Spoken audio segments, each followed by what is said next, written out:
قریش کی عورتوں نے نبی کریم صلی اللہ علیہ وسلم کے دادا عبد المطلب کو جا کر اطلاع دی اور کہنے لگیں کہ آپ کی جو بہو ہے وہ ایک بہت زبردست قسم کی خوشبو لگا کر کعبے کا طواف کرنے جاتی ہے، اور آپ حضرت آمنہ کے بارے میں فرمایا رضی اللہ تعالیٰ عنہ کے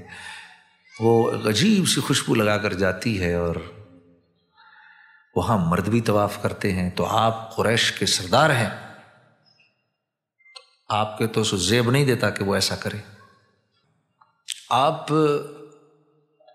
عرب کے سردار ہیں اور قریش کے سردار ہیں، اتنے بڑے تو بڑی معیوب سی بات ہے۔ تو آپ نے اپنی بہو کو بلایا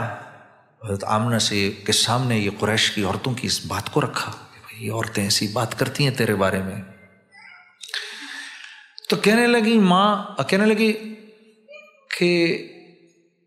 ابا جان میں تو کوئی خوشبو نہیں لگاتی، میں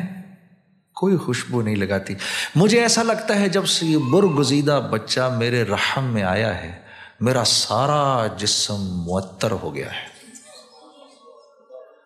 اور میرے جسم سے خوشبو آتی۔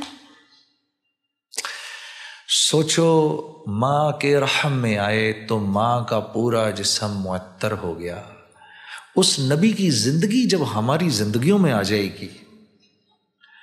تو ہم کتنے معطر ہو جائیں گے۔ ہاں میرے دوستو،